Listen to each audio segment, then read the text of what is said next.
You're welcome back. This is Newsfile. It's your most authoritative, underscore that we mean it, your most authoritative news analysis platform. We sift the chaff, the wheat from the chaff on this platform. Thank you very much. My guest joining us, Dr. Arthur Kennedy, physician and political activist, joining us from the United States of America on Zoom. We also have Professor Gladys Nyako Ansah, Principal Investigator, University of Ghana Anti-Galamsey Project. President Mahama says Galamsey is a national emergency. We're asking, did he just realize that? We thought he knew about that long before he became president. It's a national emergency, and so what? That's the question we are asking. You make that declaration, but you defer the declaration of a state of emergency, which you joined civil society to call for. Kofi Bentil, the rebel, is lawyer and senior vice president, Imani Africa. I call him rebel because he has a way of framing issues. He has a way of framing the most difficult issues in a very controversial way to, pick your mind and bring your attention to it. And you'll appreciate it. Eric Edem Agbana is MP, K2 North. Many have been celebrating him for some of the things he's beginning to do in his constituency as a first-timer and a young parliamentarian. Kamaldeen Abdullahi is Deputy National Communications Director of the NPP. We have Dr. Kobna Bonfe Jr., CEO of Census and a lecturer at the UPSA.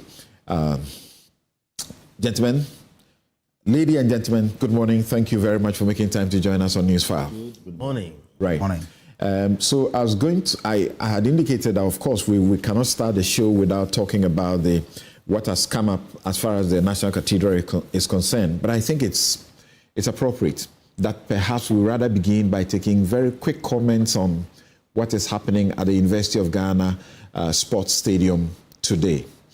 Let's begin with you, Kamal. Where you have sunk as a party, the lowest ever in the history of this country to suffer such a defeat. How are you going to come out of this hole? Well, thank you very much. Good morning to Kofi Bentil. Good morning to my brother Edem Agbana. And good morning to viewers. Samson, since the inception of the Fourth Republican Constitution, parties have actually suffered defeat. Yes, you are right to allude to the fact that we are at our lowest in terms of electoral defeat. However, just not too long ago in 2016, we saw the NDC at their lowest as well. They picked up bits and pieces to the extent that their flag bearer then described the political party he rode on into the election as a lame duck. Okay? So I'm just trying to say that, look, as we evolve, as we move up, obviously, negatives will come your way. And when it comes, it is how emotionally you balance yourself. You go into history, look at what went wrong, then, of course, rebuild, rejuvenate whatever you have, and then put yourself back, just like the NDC did. I've seen the proposed amendment to your constitution that is going to be a major, job to do at this conference. Yes. And I'm asking myself, is that an admission that you are in shambles? Because 59 separate proposals, detailed proposals, and most of them are asking for expansion of the structures to be more inclusive, and so on and so forth. It tells me like a complete overhaul of your constitution. You see, what many may not know is that we are actually going back to what we ought to have done in 2019. The proposal to amend our constitution was actually in the offing since then. But we sought to, if you like, prepare ourselves towards the elections that are forthcoming. Until we had 2020 election, now we have 2024. We're unable to do that. Now, one major factor could be... You had a Congress in Kumasi Sports Stadium, which was supposed to consider the amendments, and you shelved them. Absolutely, we shelved them. Right. So it comes as an addendum, what we are doing now, to what we had then. I'm sure that's what gives the voluminous nature of the proposals that we do have. And like I said, yes, having suffered a defeat, having gone into an election, having actually evolved from 1992 till date, a lot has changed. Even the national constitution is seeing some tweaking now. That's right. Until it's done, okay? So as we move on, you basically would like to say that, look, we cannot stay put. Differences, look, people who were born in 1992, when the party was birthed, okay, today are about 30-something years. They didn't even know how the tradition traveled to 1992 till we had this. So these new trends would inform this. Okay. So it's not like we are in shambles. It's not like the party is completely gone. Yes, we've lost an election. Like I said, NDC lost an election 8 years down the line. Today, they are forgotten. Okay. Okay, Hold on. so we are on. Hold on. Let's go to Dr. Atta Kennedy. Dr. Atta Kennedy, you have actually also written a piece criticizing, raising criticisms that are in sync with the suits that two of the members had filed, seeking to actually injunct this particular conference. This conference is useful, and the amendments overhauling the Constitution, if they carry, I think I saw proposals by yourself in the proposals, right? Will be good, and an early primaries will also be better to mend the wounds. Won't that be? Yeah. Good morning, Samson, to my fellow panelists and to your cherished viewers. I believe that Mr. Dean is right, that every political organization and even nations have to look at themselves with time and then make change as appropriate. Okay, Doc, very sorry to inconvenience you. We're going to the grounds to speak to the chair of this project to find out what they are doing. Then we come back to the studio. Yes.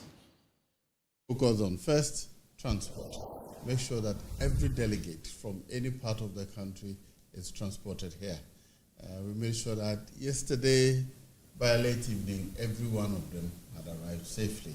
Then once they arrived here, accommodation. We secured accommodation for every one of the delegates and the regional officers and even national officers who are traveling here. Now then, what will they eat? Arrangements were made that as soon as they arrived, they were being served food. This morning, we'll make sure that the delegates are fed before they come to the conference. I've been here from 7 a.m., making sure that my officers in charge, the subcommittee chair, are all doing their work as they're planned. Right? I think the security situation has been very improved in terms of what we have seen on the grounds. Tell us, run us through the order of the program and what time it's starting, what time it's ending, the key highlights, some of the things that are going to go on. Well, the main agenda is constitutional amendment, but it is customary that before we go to the main agenda, the national chairman will give an address, the general secretary will give a report, and the former senior officers will also give goodwill messages. It is also customary that at a conference like this, other political parties are invited to give farewell messages. So once we're done with all that, we conclude the opening ceremony. Then after that, we cede the place to the delegates only to consider the motions which have been proposed for amending the Constitution. Before we get into some of those motions, I want to talk to you about some of the key things that have come up. In the lead up to this event, we heard from former President Kufuor. One saying that he felt that he had been sidelined by the party was not bringing him on board. And then later we learned that he had written to you and the party asking for this event to be rescheduled because he wanted to be here himself. We know that President Kufuor is not going to be here today. President Akufo-Addo will also not be here. The two men in your party who have led you to the presidency are not going to be here. They had also raising issues about unity, and they had also said you should have perhaps bended to these two gentlemen, or perhaps President Kufuor, who was the first person to lead your party to victory in 2000. Well, what I do know that at the meeting on which his letter was read, the General Secretary showed evidence that every decision involving the party, which required that the former president be around, was sent to the persons he had personally delegated to receive those things on his behalf, and he showed evidence that they had actually acknowledged receipt. Probably there's some communication break somewhere between the General Secretary's office, the President's team, and the President. But certainly, the evidence did not suggest that there was any attempt by the leadership of the party to keep him out, as was put out. But I've also learned over the years that things put out on social media better be investigated. I've not heard the President himself since then. But generally, the General Secretary showed evidence that indeed, maybe, if there's a gap, it's between his own office's secretariat and himself. It is true that he sent a message requesting that council may postpone the conference. I was there when the letter was read.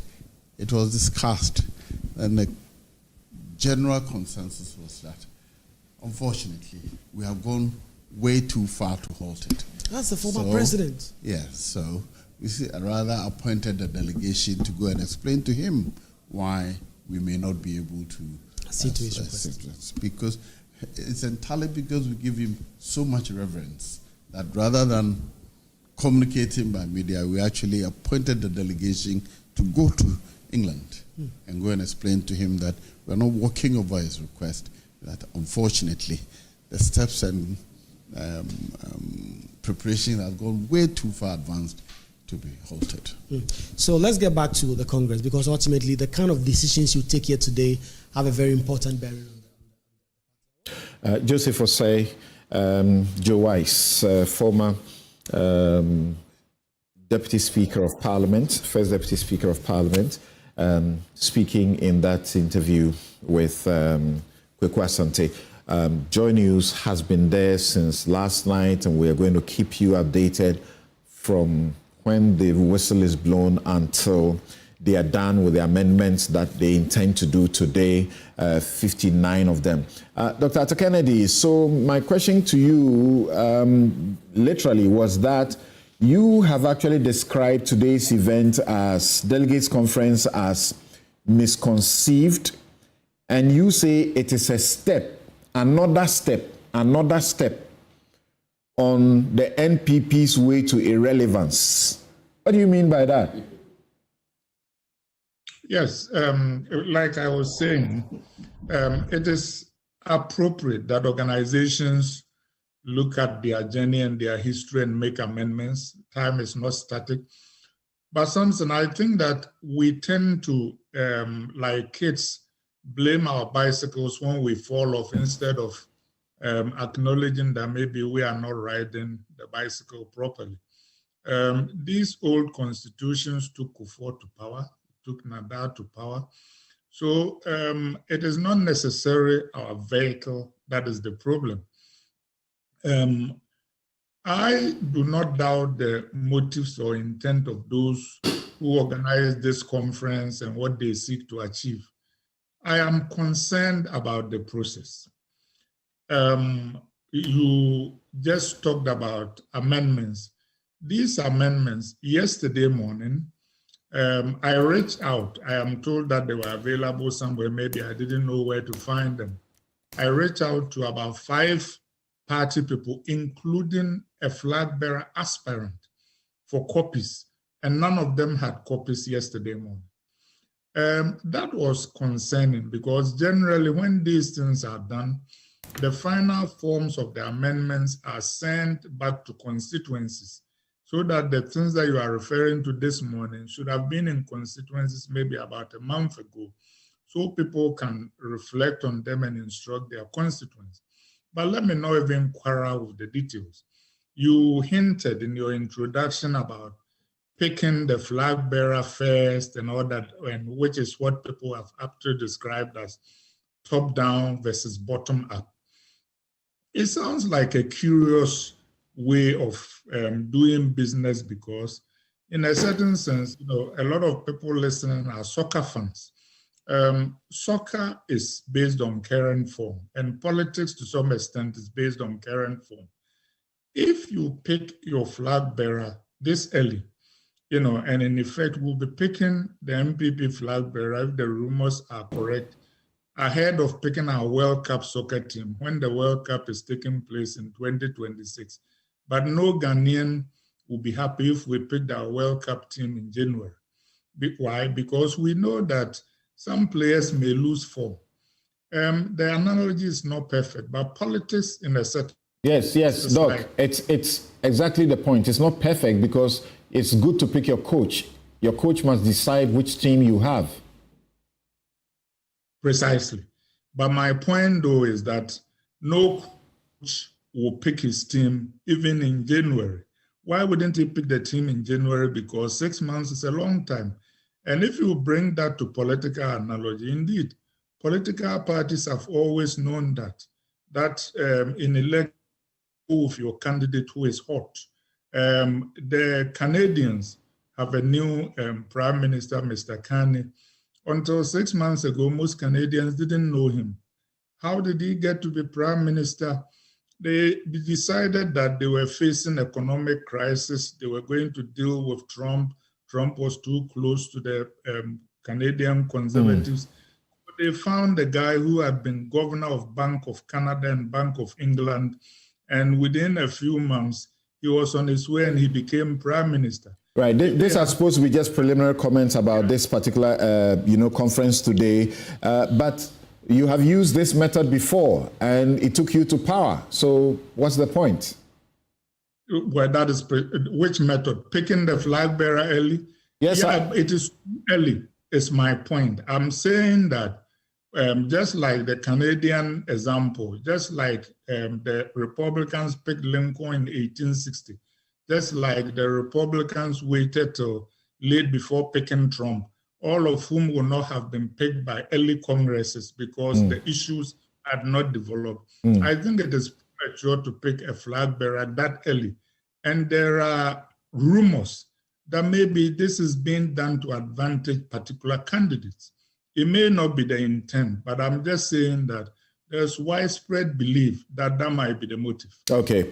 Thank you, Dr. Arthur Kennedy. Kofi, let's hear from you. What do you make of what they are trying to do today? The major item is constitutional amendment, and there are as many as 59 different proposals, detailed proposals in 303 pages. It is not the only major item. Let me frame it this way. We always say Charles Darwin said that it's the survival of the fittest.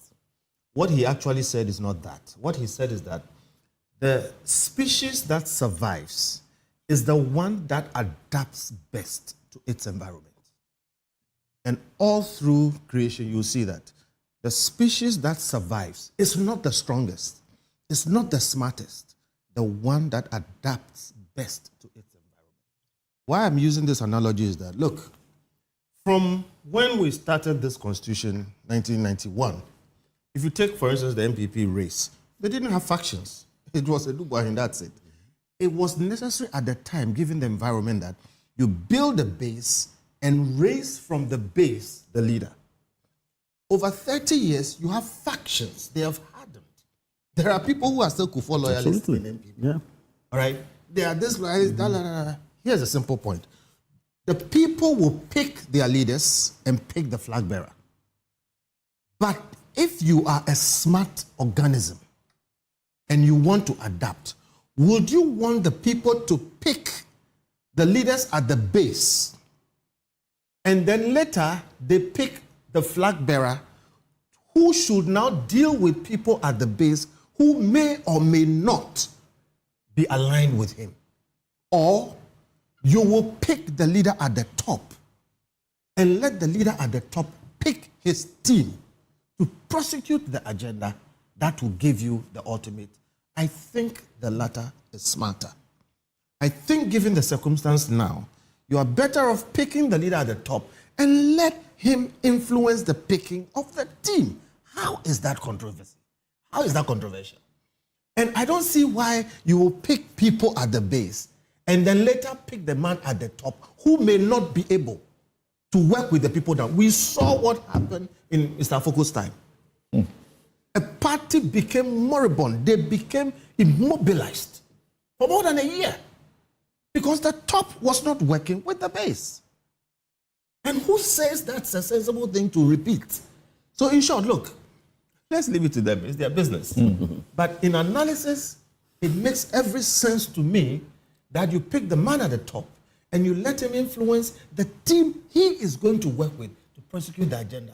Rather than impose something on him, then he has to create a parallel system to work with, and then all chaos is Interesting. Adam. Something. Yeah.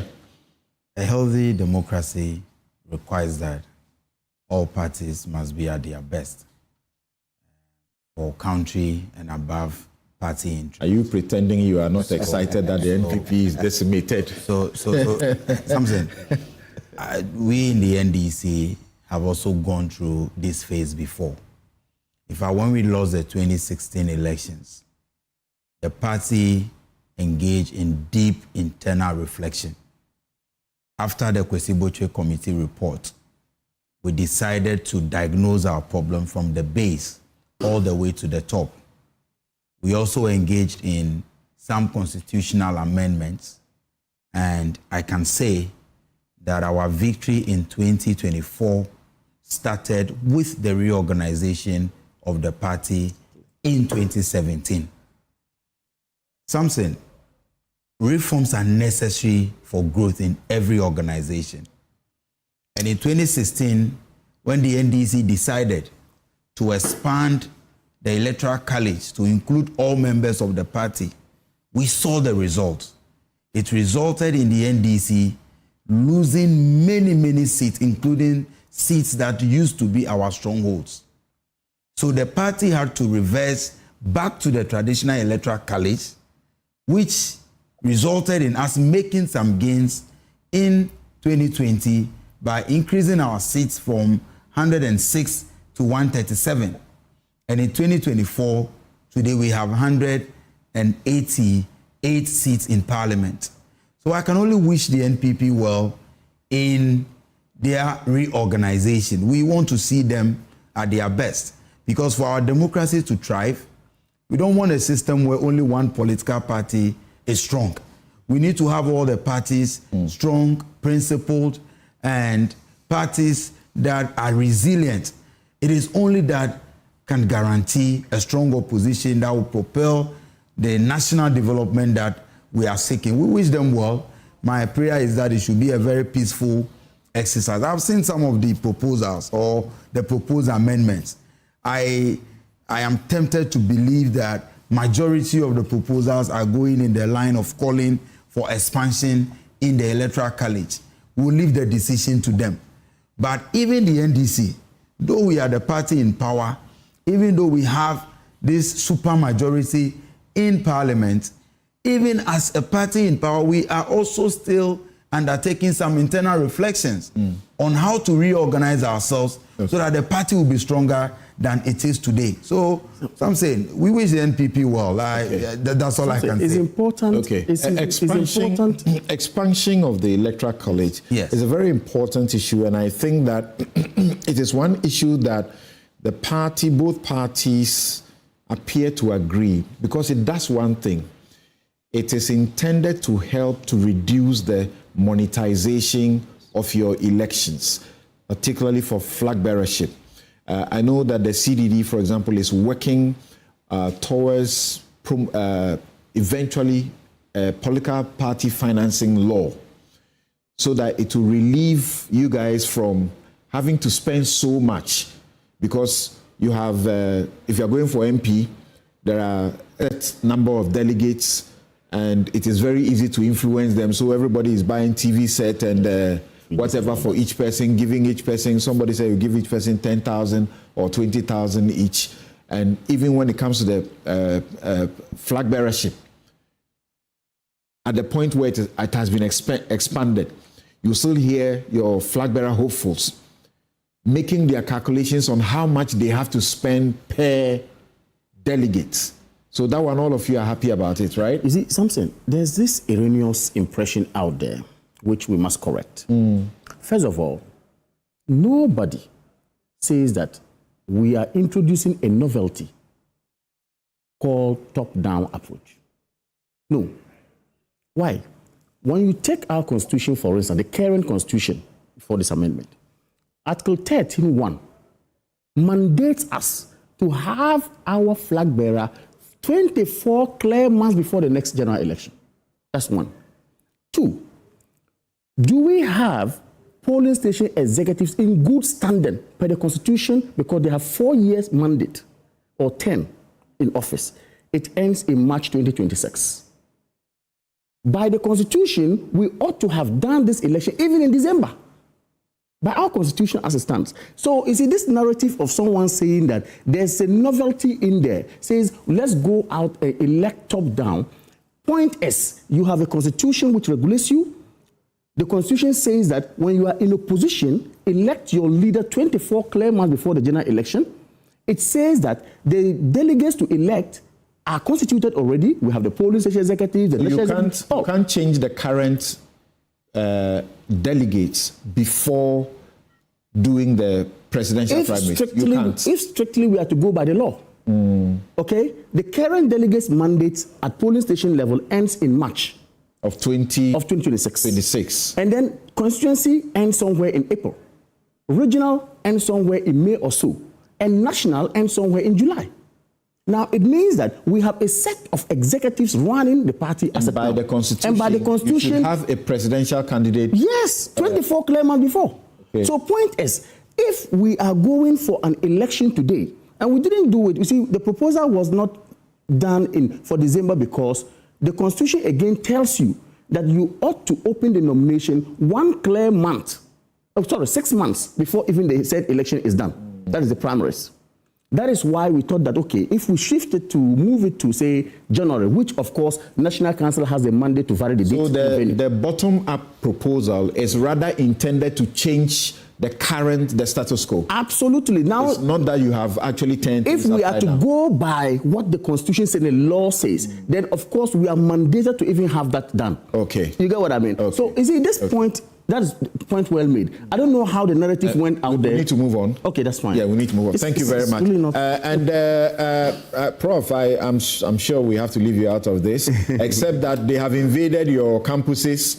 They have invaded your campuses today, and they won't allow you guys, some...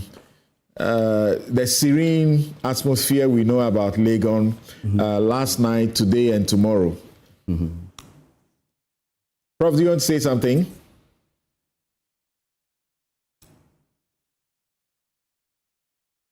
Hello? Hello? Can I be heard? Hi. Yes, let's hear you. Dr. Bonfe. Okay, so interesting conversations we're having. But I think that as somebody with the experience of having run a political party before, what I would say is that in party organization, what is important is to stick to the principles of your constitution. And if your constitution requires of you to do something within a certain period, you comply with it. This notion of waiting for some particular delegates or members, parties exist at all times. The party exists in a continuum. So at any point in time, the members or the delegates of the party, the members who constitute the delegates, are supposed or entitled to take decisions. I want to fault a point that my brother from MPP, Nuruddin, he made. Kamal. Hello? Kamal Dean, yes, thank you. Forgive me, Kamal. 24 months to the next general elections will be December 2026, not December 2025. But that said, I think that whatever it is, if you say not more than 24 months, it can be within the period that you are organizing that. Okay. And I think Kofi Bento's proposition or argument, yes, it may sound good, but it also comes with a lot of dangers. What I recall a former chairman of the MPP, the late B.J. Darocha, once said was that I don't have to be your friend to be in the party with you. So this notion of getting delegates aligned necessarily with or support necessarily who becomes flag bearer, it's neither here nor there. The important thing is that even if I did not support Dr. Kobna Kennedy and the party generally agrees on him to be our flag bearer, I am duty bound to support him. Any member who disagrees or defies the party order would be brought in line. For me, did you see how chaotic the thank you tour that was supposed to be led by the flag bearer turned into? Because it was poorly organized. The problem was not the issue or the conduct of the thank you tour, but the manner in which it was done. If you don't organize and coordinate and have strict rules by which you do it, or you're supposed to do it, you will have challenges. What was the bad thing about it? That you bring in the other candidates to join the flag bearer.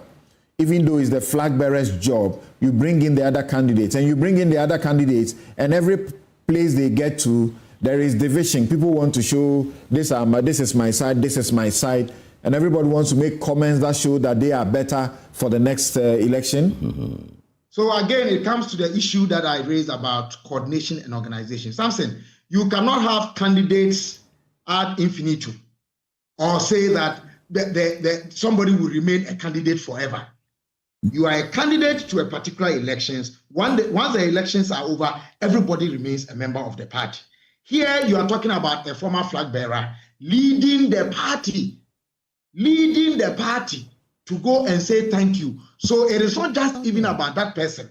If some former aspirants are coming in, they're coming in to follow what the former flag bearer is leading. And it is not supposed to be in a manner where they will be competitive. So what did the organizers do wrong? You say it was poorly organized. What did they do wrong? By not giving the rules of engagement. That you cannot do this, you cannot do that. You must do it this way. This is the person leading. You sincerely think that was what was lacking? I believe so. And I believe that if you are organizing a political party, sometimes you need to be firm. Okay. And insist that talking points are agreed on even before you go out. People can stray into okay, so largely. So the conference is for the whole day and perhaps the next day. So let's move on to our issues that we want to discuss. But it's only fair that Dr. Kennedy wants to say something quickly. Dr. Kennedy, what do you want to say in some 30 seconds? Yes, respectfully to Mr. Kofi Bentel, the MPP and indeed all political parties always have factions. It is not correct that in the early part of the MPP, there were no factions. We've had factions all the way back to when Buzia was there. And every historian in the MPP will tell you that when a Dubois was there, there was an Dubois wing, or as they call it, it later became, it was from the Pauli side of the family. Then there was the Kufuor wing, it came from the Victor Usu side of the family. Actually, the 1979 split was a split of factions in our party. So the idea that a party must have a leader like a CEO and everybody who is picked should be to his liking is a fallacy. Okay. In actual fact, the crisis in the party was because Nadal flouted our constitution. Okay. So respectfully, I think that Mr. Bentel needs to do his homework a little more about factions. Okay. And if we're going to NDC to ask for their support, why can't we work with our own members? Thank you, Dr. Kennedy. Now we'll move on to the other issue we wanted to touch on briefly before we go to Galamsey, we go to Ablekuma North, and then the PECs, freebies for fuel that have been scrapped, and then they don't want us to say Dumsa Levy. That's a sexy name, so we'll keep it. Yes. All right. So Felix Ofosu-Kwakye, the government spokesperson, addressed the press yesterday in the evening, and this is what he had to say about the National Cathedral. The Secretariat, it's scrapped. It bears noting that available evidence indicates that, contrary to the widely held view that total payments and commitments to the National Cathedral project amounts to $58 million so far, there is actually an additional outstanding payment of $39 million due the contractor. Now, when added up, this brings the total costs incurred so far for the whole that sits at the site of the project to $97 million. Also, due to the lopsided nature of the contract, additional costs continue to accrue daily, despite the cessation of work on the project since March 2023. President John Dramani Mahama has directed that the following steps be taken. 1. The National Cathedral Secretariat, which used to operate from here at the presidency, stands dissolved as of 1st May 2025. Now, the National Cathedral Ghana was registered limited by guarantee. In view of that, the Attorney General has been directed to take legal steps to ensure the dissolution of the Board of Trustees, and we expect that to be done in the coming days. Now, 3, the President has ordered that in the interest of transparency and accountability, the Deloitte and Touche audit reports will be published immediately after this briefing. Right. So, I don't know if I should start with Adam, but because he's in government, let him hear from others and have the opportunity to respond. So, Kamaldeen, you've seen the document that has been put out by the presidency, and they are raising issues about conflicting figures, the actual amount, as it were, for David Ajayi, who did and associates who did the design. They were asked how much they were paid. They quoted 117 million, almost 118 million. The presidency was asked how much David Ajayi was paid. Presidency quoted 113 million. So there's almost 5 million difference. And they are raising issues about that. That obviously shows that things were not done well.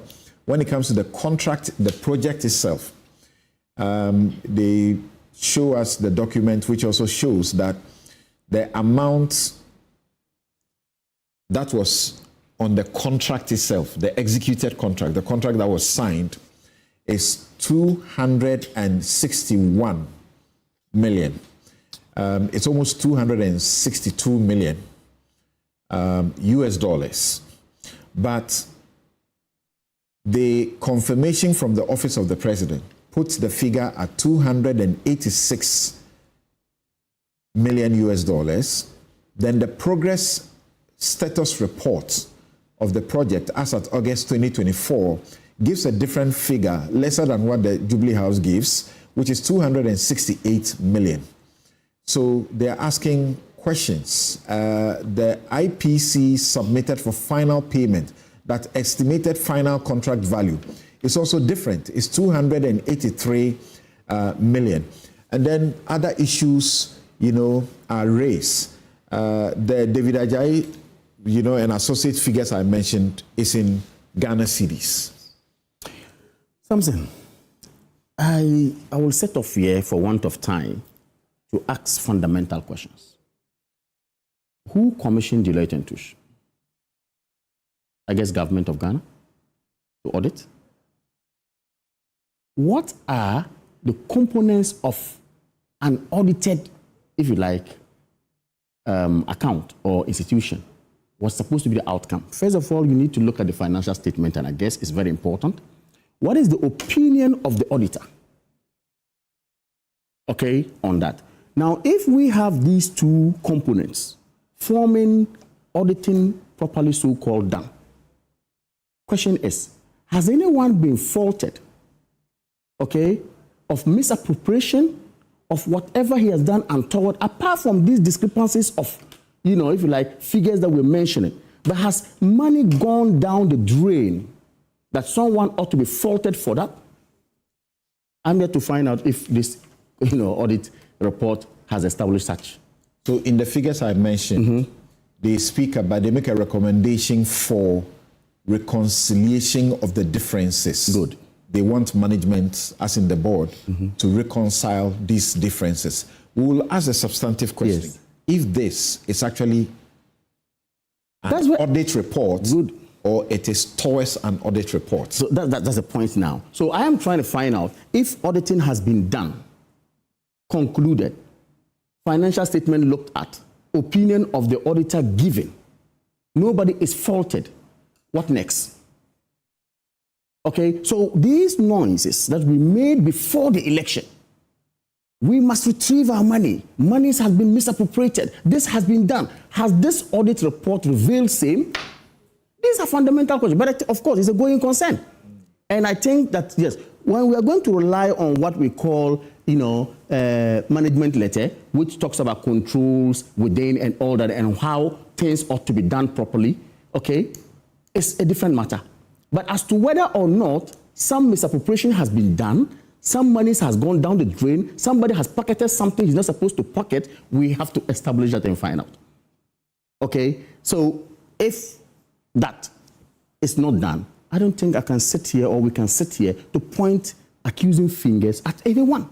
At all. Some will say, yes, this may be a management letter, but it is concerning that if you take the payments to the Nehemiah Group, which are supposed to help in some fundraising, Yes. the confirmation as to payments made from the Office of the President was for $4,281,281. Okay. Confirmation from the Nehemiah Group is $4,384 US. So there's a difference of $60,000 US. People are saying, whatever it is, whether a final report or not, it's concerning that you should have these discrepancies. I haven't said management letter is not important. It is. But however, it doesn't form as part of the components of an audit properly done. Point is, we can bring suggestions. These are things that we have noticed. Discrepancies here and there. Controls are not put right. Going forward, you ought to put this right. Does that constitute a wrongdoing? Is a fundamental question. Now, for someone to now go out there, let's lash at this person. Let's pontificate. Let's call the person a thief. Let's say somebody has pocketed what is not due him. Okay, I think that is grossly unfair to whoever. And this project is already under investigations by the OSP and some other quarters, as we understand. Absolutely. So these are materials that even will have to come out to assist, okay, in the ongoing investigation. That's The Secretariat is dissolved. It used to operate from the presidency. It's gone. And the president has ordered the Attorney General to take steps to also, dissolve the trustees. dissolve the board, as in the company, the trustees. And then the Auditor General is being requested to do a forensic audit. Well, like I said, it's a going concern. And again, like I said, government upon governments have their own policies and vision. Now, if the president of the day thinks that, look, Ghana doesn't need a cathedral, Ghana doesn't need a secretariat there, I need to use it for a different purpose. Obviously, it stands to reason that, look, you dissolve it, you take steps to see how you're going to, I don't know whether they're going to wind up the company, I don't know whether they're going to actually put the company off the registrars general's list, or how the dissolution going to be done. That's what they are seeking. I really don't know. Completely get it out. And then maybe give a new direction. Because they are to it. repurposing the project. Absolutely, and give a new direction to it. But what I find much interesting is having had this report from Deloitte and Touche, okay, and you're looking at also the Auditor General now. The question I ask, where was the Auditor General when you wanted to do forensic audit? That's the question. Why did you need someone to do an audit done Whether you are satisfied or not satisfied, now you now say, okay, let me now spend resources again, get the state machinery to go and do forensic audit. Why must we spend this? This report covers 2021 to 2023. Okay. December 2023. Very well. But of course, it's an audit done. Now, government again is saying we need now to have some forensic audit done by the Auditor General. I am only asking why we could not have done that earlier. Must we expend resources like this? I mean, that's just the way to go. But I think that nonetheless, if we had a good intention to put up a national cathedral, just like we had a national prayer recently where we were looking for venue and we had to use, the Independence Square or where? It was in the Jubilee House. It was in the Jubilee House, very well, where we had to use the Jubilee House. And of course, some even had to come out to say, look, if we had a facility like that, why not? Such monuments exist in areas. Recently, I was following the president of Kenya, who also has, and I said, has this man not studied from Ghana? He said he also wants to build a national cathedral for Kenyans. Okay, and a whole lot of issues came out of it. But I'm saying that, look, the intention, the good intention that accompanied whatever the president then wanted about this project, okay, should actually be held in high esteem. Okay. We should know that it was an important, what's the name, facility we needed. However, of course, it came with its own challenges and problems. But we should not conclude when we have not done proper investigation by pointing, accusing fingers, when, of course, we don't even have what it says, evidence to prove. Kofi, what do you have to say? They point out breaches of law, including breaches of the PPA, Public Procurement Act, non-compliance with laws and regulations, single source tendering for the architects. I remember Imani raised serious issues about that at the beginning. Bright Simmons, was on this show to say that the percentage he was being paid was just outrageous and he didn't deserve that. The PPA actually reduced it to about 10% or so from, is it 12 or 13%? They have raised issues about inaccuracies in the confirmation responses. They have raised issues about the differences in the mobilization fees. They have raised issues about non-renewal of signed agreement for the Nehemiah Group. There was a loan that was taken from the Reverend Minister's, JNS Talent Center. There was no agreement to that, among other things. How significant or material is what you are reading from this disclosure? Extremely significant, extremely material for a poor country which cannot supply water to even its capital. Most, and I mean more than 50% of places in Accra don't have running water 24/7. So for a country like this to have leaders who elect to use our money this way is extremely irresponsible. But the other thing that should be said is that a lot of the things that are being said in this report, okay, are not new. Samson, you and I sat here.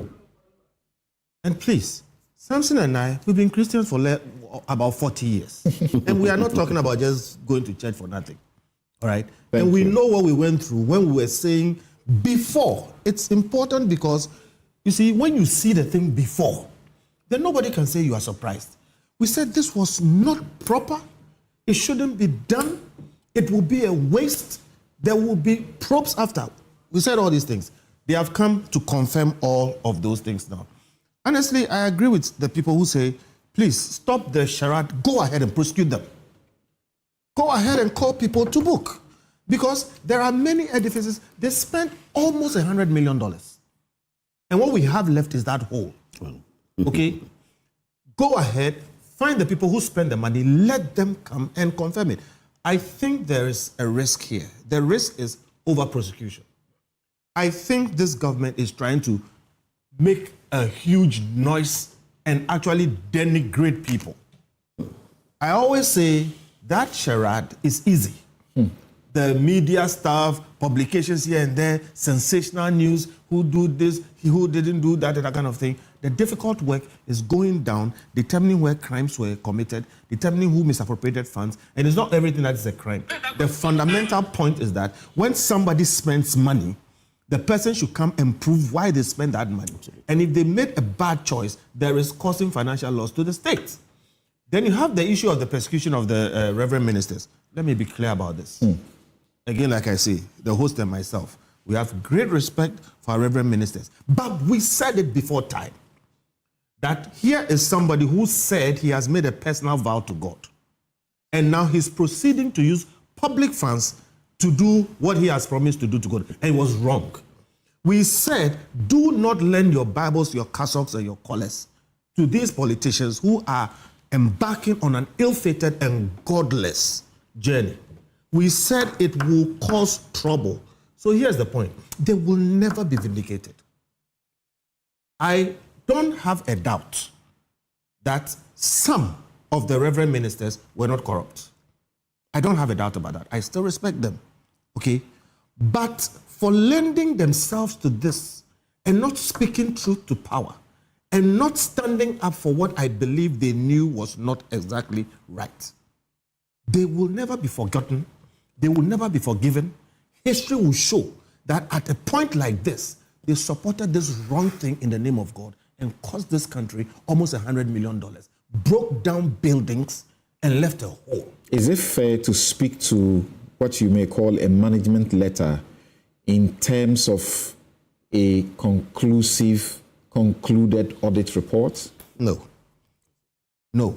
And again, that's where I see that we are going to have a whole issue with management letters, audit report, and that kind of thing. Sometimes we overdo these things. And then you're having press conferences. The records are there. Let me tell you the fundamental record you need. You need to find out how much money was spent and who spent it. All right?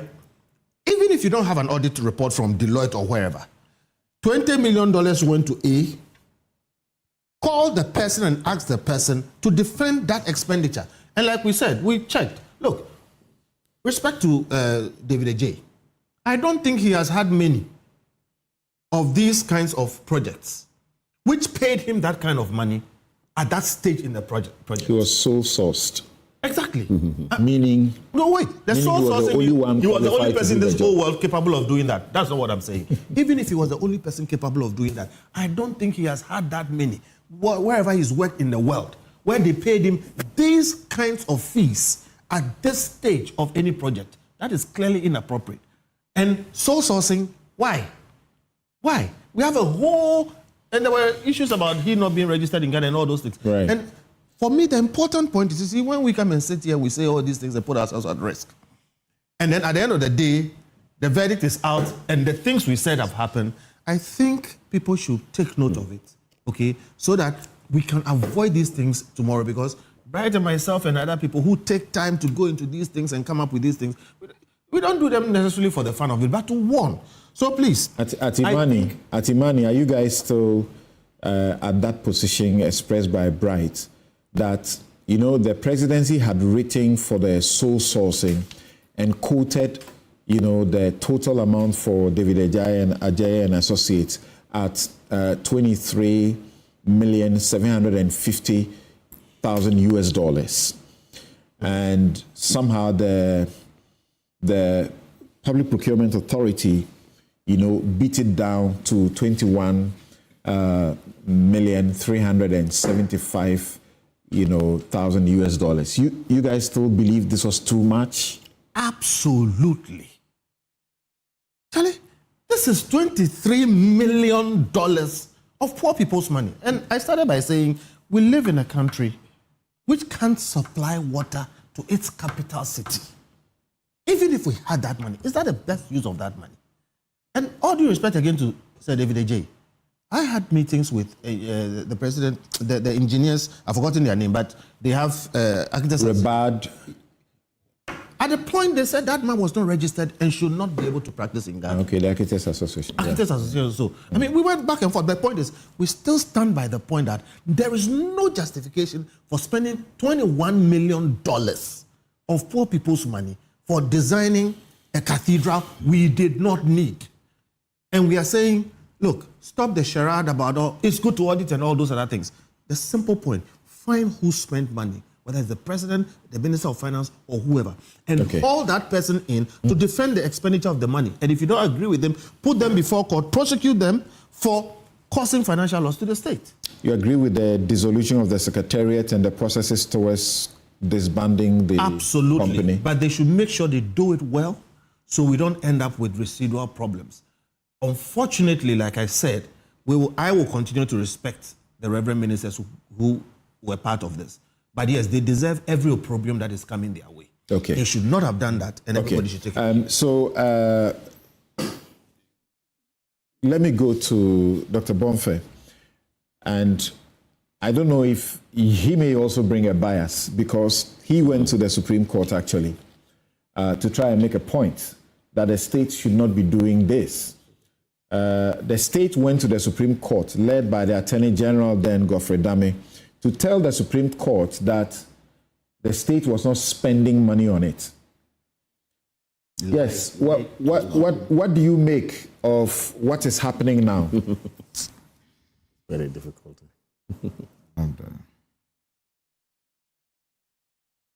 This issue brings to the fore the hypocrisy I have often said we live in this country.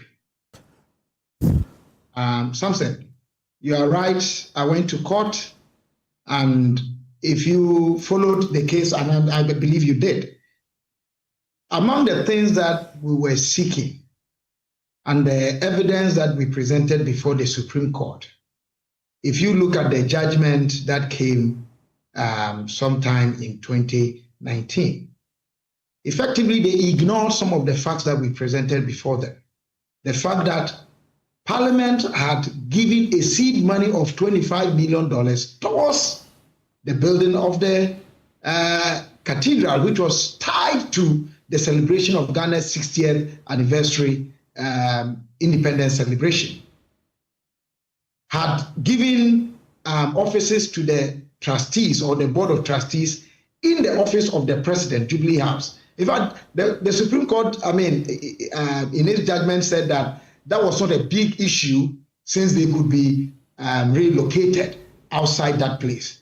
At the heart of what our case was trying to foist a particular religion on the country over and above other religions in a secular, plural, religious setting as ours, where we even have the right to choose not to believe in anything at all. But as a country and the organs of state, Parliament endorsed it. In fact, after which the Supreme Court endorsed it. And then the people of this country at the 2020 general elections endorsed it. That is where we are. You see, and again, I think Kamaldeen raised the issue. The Auditor General's outfit, what have they said about it? If it is about funds and auditing, how did Deloitte and Touche come in? And at whose expense? How do we reconcile that with the Auditor General's outfit? And then we heard recently that all persons from the office of the president said they were going to turn the National Cathedral project into a national cultural center or convention, whatever it is. And then the government spokesperson is now telling us that they are dissolving the board of trustees and so on and so forth. Somehow, there are legal issues involved.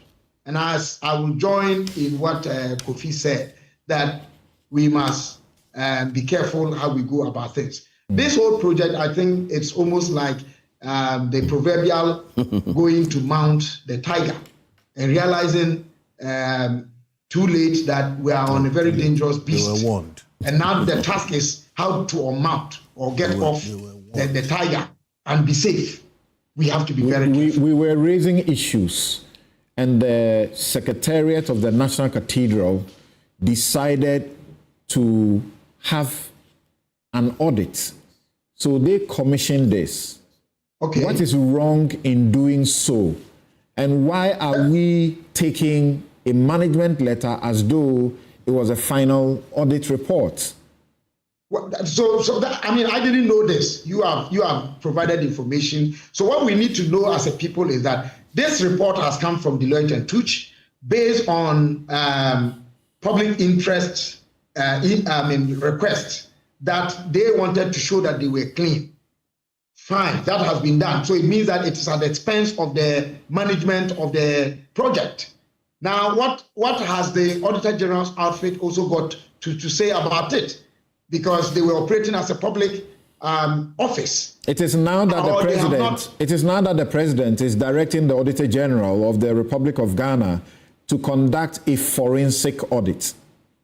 Well, but something, the point I'm raising is that did the Auditor General's office have to wait for the president to instruct them? I get your point. Is it not routine that public funds that are expended by offices and officers are audited by the Auditor General? So these are some of the issues that I think that we all need to be clear about. But more important, we need to stop running this country as theater. The theatricals are too many. Look, I recall the fanfare that accompanied or associated the cutting of sword of this. And I can tell you, if President Akufo-Addo had decided that for his personal pledge to God, he was, as president then, going to lead in his private capacity with supporters of his to put up a monument in honor of God, but now this project would have been finished. But drawing in the state, and I can tell you, the Attorney General at the time came to the Supreme Court, and if you look at the documents, they were not sincere in trying to dispute some of the arguments that we have put out. And as I said, the Supreme Court chose to ignore a number of facts that we have put before them, and this is where we are today. All I can say is that, Galatians 6 verse 7 says that do not make a mistake about it. God cannot be mocked. Whatever one, sows is what we will reap. The way we are going about our country, the way we are running ourselves, more than 71% Christians, about 19% Muslims, all supposed to be adherents of two spiritual and very sacred documents, the Quran and the Bible. If we were faithful to them, but even 10%, many of the problems we have in this country will not be with us. But unfortunately, what we are interested in is the form and not the substance. What a note to end your submission. Dr. Arthur Kennedy, what do you make of what is happening now? Now the Secretariat is, dissolved and processes are ongoing to completely as it were, wind up the trustee. And these matters are also coming up, and the Auditor General is being asked to investigate. We are being told that there's a need for the Auditor General to do a forensic audit, also because there are payments that are not captured in this particular audit, which have actually shown that we owe more than we were told we have spent so far, and so on and so forth. Well, Samson, I want to salute Kofi Benton. Wonderful submission. I salute you, and to yourself for the work that you did. And Dr. Bonfe. Nothing has shaken my confidence in the common sense of Ghana's leadership more than the National Cathedral. From the president who conceived it, to the cabinet who saw nothing wrong with it, to the parliament that gave its seed money, to the religious leaders who signed off on it and lent their good name to it. It is unconscionable for a country that cannot get clean water, for a government that couldn't even complete the Krofro market, for a country who have kids who go to school under trees. Somebody said we should point accusing finger. I am pointing an accusing fist. This is, if there ever was causing financial loss to the state, this is it. is a textbook case. $100 million of a poor country like Ghana's money into this project. So it broke my heart, because the government ought not to be in the business of building cathedrals. Everybody knows that. And Dr. Bonfe talks about the Supreme Court. We had a politicized Supreme Court that was signing off on things that the government was doing. We had people in Parliament who wouldn't stand up and ensure that the right things are done. Our government shouldn't be building cathedrals or mosques. It shouldn't be paying for people going to Mecca. We know these things. These are fundamentals. And the Deloitte and Touche management letter is stopped there as a management letter, because I have been CEO before. When you get a management letter, it means that the auditor is looking for things from you, either documents or explanations or contextualizing things, so he can finish his work. That Deloitte and Touche report said for 2 years, the board of directors had made material significant statements in which the facts did not reconcile and there were no supporting documents. That's why the thing stopped there. And you know that National Cathedral Board itself didn't want to release the audit report. They were just waving it at us and saying, see, there was no wrongdoing found. The whole National Cathedral is a crime scene from conception to the end. And yes, there are people who may only be embarrassed for moral failings, but there was a lot of legal wrongs that went on there. Let the National Cathedral stand as a sentinel in the night, warning about what arrogance and power and hubris and people full of themselves who have lost their moorings about the national interest can do to our republic. It is a disgrace. And Mr. Dean, on behalf of the MPP, should have been apologizing. There is no redeeming feature in this thing from beginning to end. You fault the NPP as a group. You fault Parliament. You had majority of the NPP MPs standing up to speak up against what was going on, and they won't be listened to. What else did you want them to do? I stood here, used this platform, I spoke, I did my Samson's take. My very first take on the cathedral was to reveal how judges' bungalows were being destroyed. Bungalows that were only a year old, some were just about to be completed. And I had reverend ministers, big bishops, countering me and telling me that these were old and dilapidated. Meanwhile, judges were talking to me. I was visiting and seeing that the judicial service was doing a contract they were owing, and their voices overcame mine. And I couldn't be speaking against men of God, so to speak. But Samson, we are not in the Middle Ages. Martin Luther ended that. We can all read the Bible. You remember on your show a few years ago, I said confidently that the National Cathedral, I was very confident God wouldn't have supported it. Why? Because we all read the same Bible. I am saying that the men of God who are countering you owe you an apology if they are true to their conscience and to their God.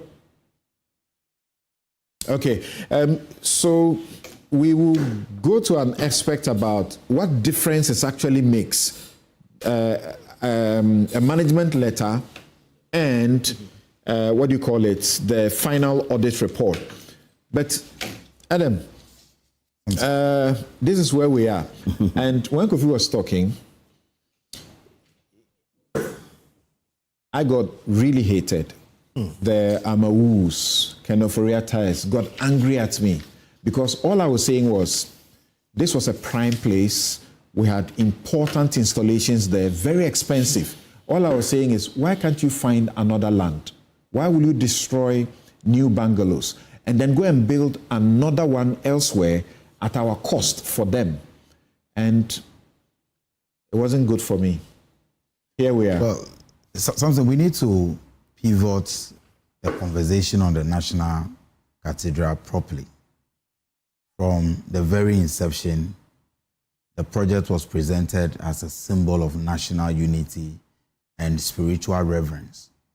And so I know many people, even within my party, who, out of fear of appearing to be against something spiritual, something that is of God, decided not to speak. Some isolated Okujeto. Some isolated the Honorable Okujeto Ablakwa, who I have worked with, and so I am privy to some of the conversations about even some leading members of our society who were on him, asking him to stop his advocacy against the National Cathedral. But at a point, what he was doing because seemed it would go against the NDC in elections. In elections, because they thought it was an advocacy against God or some spiritual reverence. Also because of the personalities involved, right, including some of the very high-profile men of God that we have in this country. And your friends are talking about prosecution. Yes. And we are being told that as for prosecution, forget it,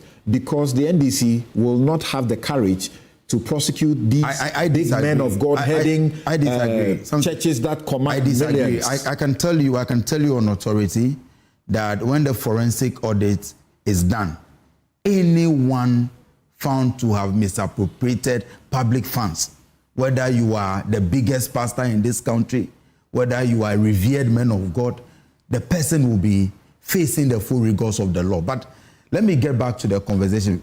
Something I spent last night reading the audit report, and the audit report has come to remove the veil around this whole project.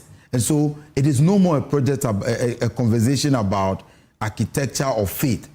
It is a conversation of accountability and how well we respect the public purse of the republic. Because when you read the report, the audit report, something right from the beginning to the end, there were many issues that beats your mind. And some of these issues have been mentioned by the Honorable Felix Ofosu-Kwakye in his statement. For example, we are talking about the cost.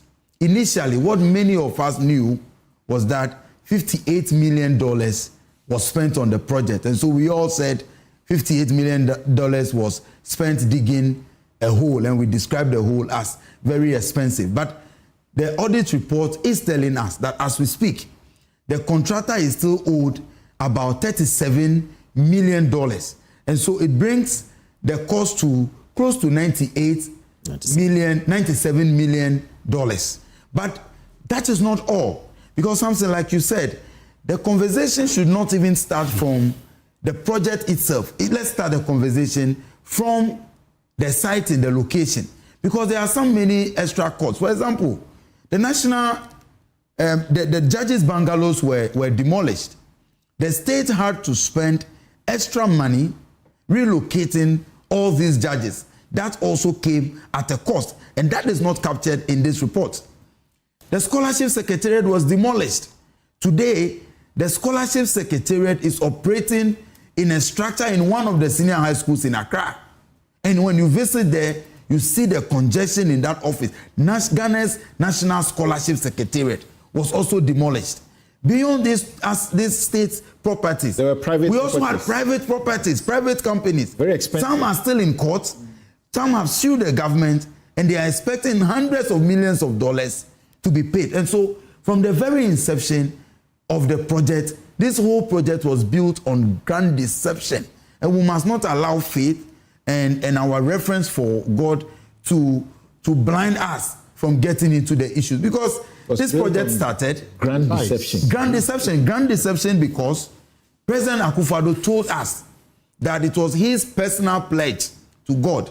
And something, let's be fair, all of us as politicians, we make personal pledges to God in elections. And so I may promise God that when you grant me victory in my elections, I will donate to building a church project, or I will donate to some orphanage, or what have you. These are personal things that you do when you pay from your personal resources. And so this project was supposed to begin as a personal project, personal resources of President Akufo-Addo. Then all of a sudden, a project that was supposed to be his personal pledge to God now transformed into a national project that was even when Kabila went to court, and they even lied to the court that it was going to be personal resources and donations from churches and what have you. Something, many churches in this country donated towards the project. I recall the Pentecost Church, for example, donated several millions that they could have used to support some of their members to access higher education. Millions they could have used to provide water for some communities that their churches are located in that they cannot find water to drink. When you come to my constituency, I have a big Pentecost church at Dekpo. In Dekpo, there is no water.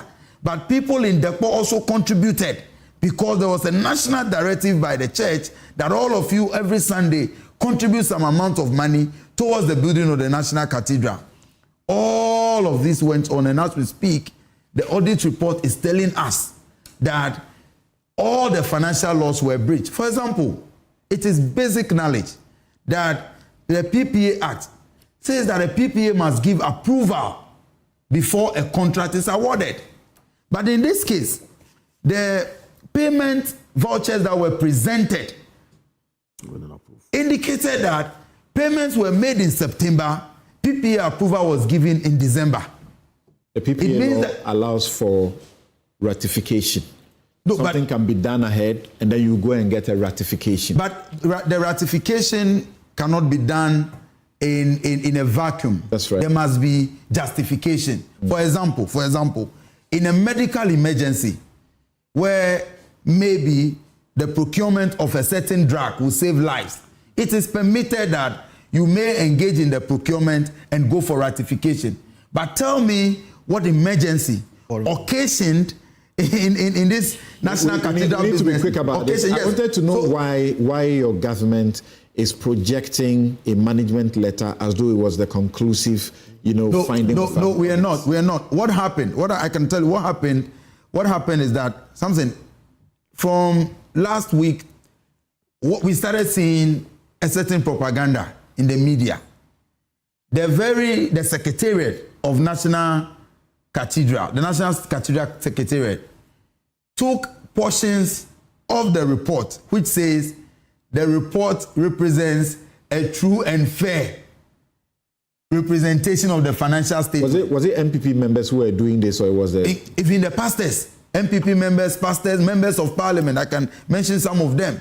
They started circulating that aspect. Meanwhile, in basic accounting, we all know that when they say this report it represents a true and fair assessment or view, it doesn't mean that there are no irregularities.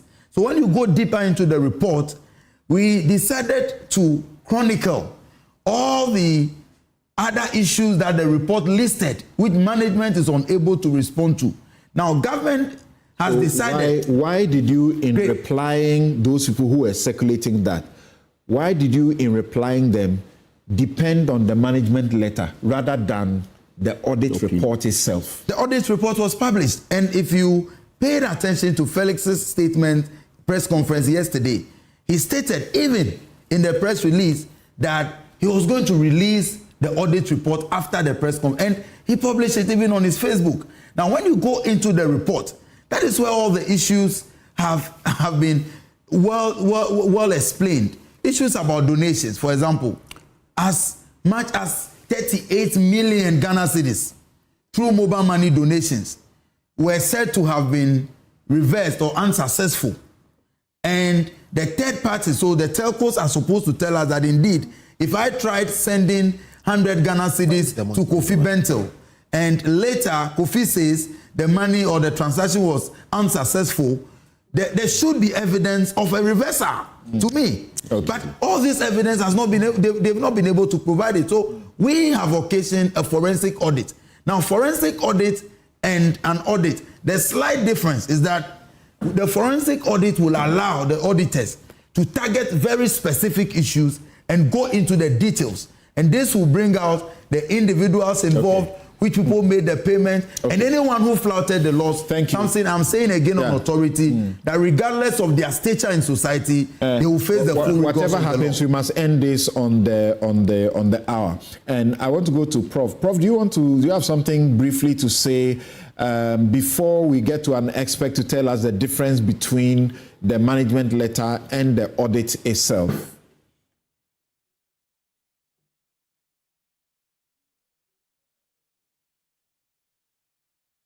Okay, Professor Samuel Entry, Pro Vice Chancellor, Lead Expert Auditing UPSA. Thank you for joining us. Can you help us understand what is going on? What value should we put on a management letter, if that is what you are reading? Okay, so good morning, Samson. Good morning. And good morning to your listeners and viewers. And my friend Adam and Co, I greet all of you. So we will do a little bit of classroom work this morning. An auditor starts his work. Let's appreciate that he is an independent person to express an opinion, independent opinion on the financial activities and operational activities of our organization. So this is why we are looking at the National Cathedral. So what the auditor does is to review documents, financial statements, etc. As he goes through the process of auditing, he raises queries. Those queries are sent to management to respond. Then management will respond. As part of the audit report, we are going to have detailed work in what we call a management letter. So the auditor says, okay, you have spent 1.5 million cedis. I didn't have evidence of supporting documents. Can you provide it? Management will respond. So that becomes the management letter, which has the query, the response, and then the audited conclusion of the matter. So when you read the report well, the management letter is being circulated. You find out that sometimes that says, you could not explain enough. So I don't have enough evidence to agree with you. And at the point of signing the report, you've not been able to convince me. So the main audit report sometimes just about 2 pages or a 1-page document attached to the annual financial statement. And it's a very technical document that you may not find a lot of details in it. But the meat of an audit work is always in the management letter, which has the responses of management and which has the conclusion of the auditor on a specific matter. And a lot of the times we read, you find out that the auditor disagrees with the board or the management in their response. Sometimes they couldn't even produce any evidence. And the auditor concludes that, look, the issue I raised, yes, I responded on something, but I'm not convinced. And therefore, the matter is still hanging. So probably the forensic audit will now get into details of things that the auditor did not agree with. Let's remember that in an audit opinion, the auditor looks at a balance. It doesn't mean that he didn't commit any fraud or material misstatement. But in a balance, the auditor can say, look at the errors and looking at my threshold, I can say the audit, the financial statement is true and fair. Meanwhile, there are a lot of issues, but he feels that on balance cannot tilt his conclusion or opinion to the negative, what we call the modified audit report. So he may issue an unmodified audit report. So that is the state we are in. We cannot divert the management letter, the responses of the client from the main audit report. an important thing we may need to marry. So from where you sit, say to me again, what value do we put on management letters? So as the name suggests, it is supposed to be something internal, management.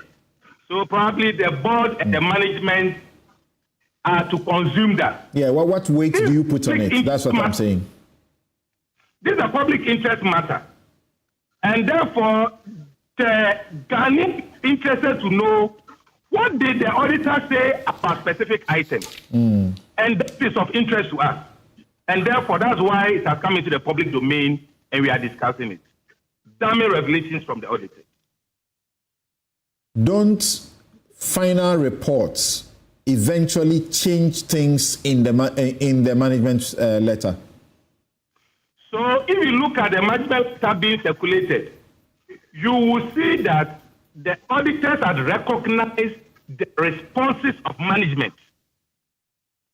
That in this matter, you said A, B, C, D. Once they recognize the responses of management, they will now tell you their conclusion of the matter. In fact, in some of the cases, they say that at the time of signing the report, you have not been able to provide evidence on this matter. That's right. That becomes a conclusion on the matter. Okay. And we can work with it. All right, Prof. We can't thank you enough. Professor Samuel Entry, Pro Vice Chancellor, Lead Expert, Auditing at the UPSA. Thank you so very much for answering our call impromptu, because we didn't plan for this. We just called him. And we also actually didn't plan to discuss this matter. Kofi says he wants to say something briefly, and then we can break off and return to look at the Galamsey. President Mahama declares it a national emergency, but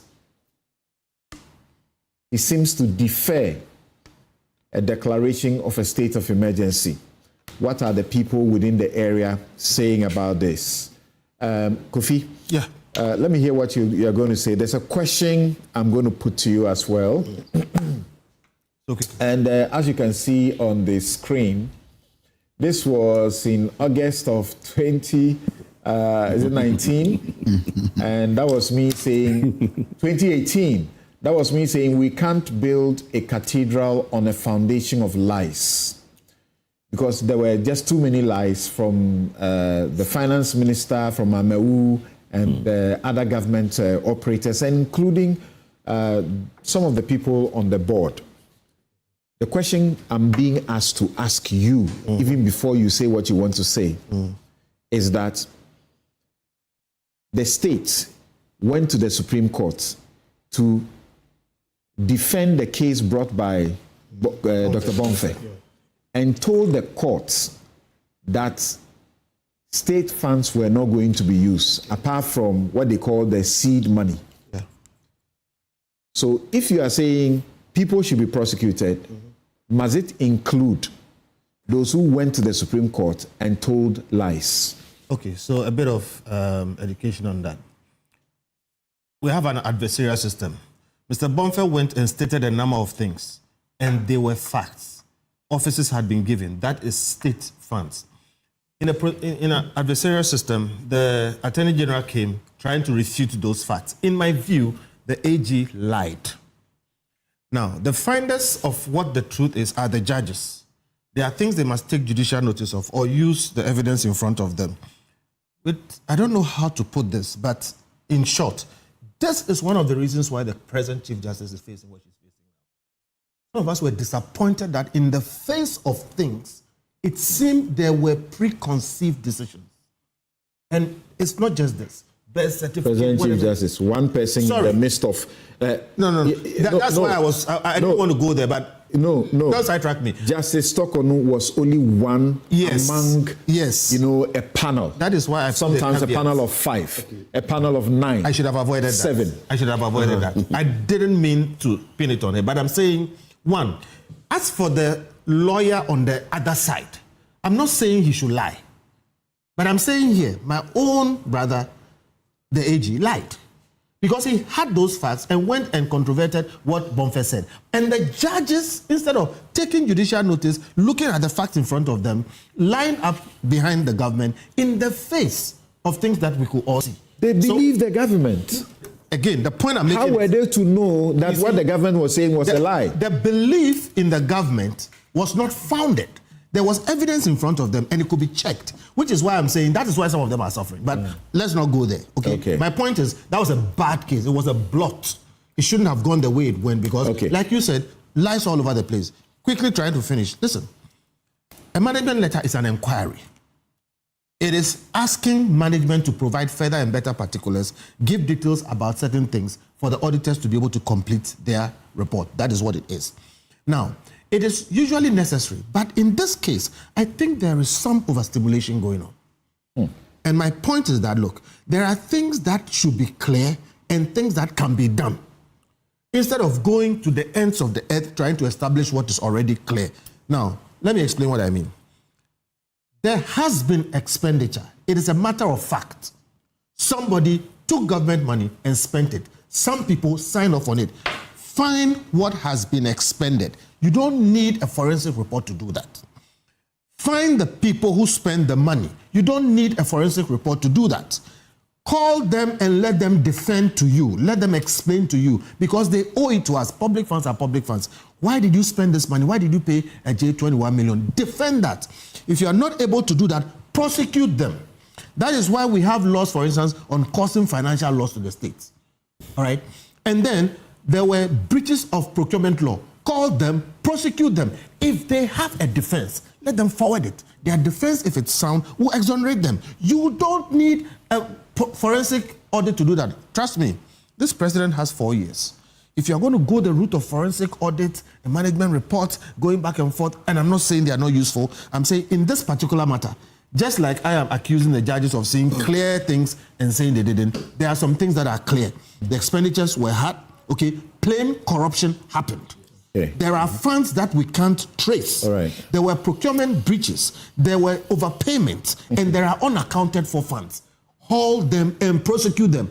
I think sometimes our prosecutorial agencies like too much fanfare. They like too much, public spectacles instead of the actual hard work. Okay. Don't over-dramatize. Thank you. Prosecute. Thank you very much. And an elder in the Pentecost Church wants it to be put on record that, as a matter of fact, there was no directive by the church for members to contribute to the construction of the National Cathedral. Also, I think the James Kobna-Bonfe matter, even though he's right here with us, I think I need to mention this, that those in the judgment were Mrs. Justice Sophia Denyira, Justice Jones Doche, Justice Eni Yeboah, Justice Sule Badegbe, Justice Vida Kotobanfo, and Justice Eni Yeboah. On that, let me do a withdrawal. Right. I don't want it to be taken as an attack on the judiciary. I'm simply saying when you have some of these things which are of a huge national interest, and you have facts like what Mr. Bonfe presented, officers have been given. You spoke about some of the bungalows broken, state resources used, and it goes before the judges. Note that much as we don't insult the judges, we can criticize them. I am criticizing the ruling. Okay. Thank you. Thank you very much. And we'll take a quick break. When we return, Galamsey.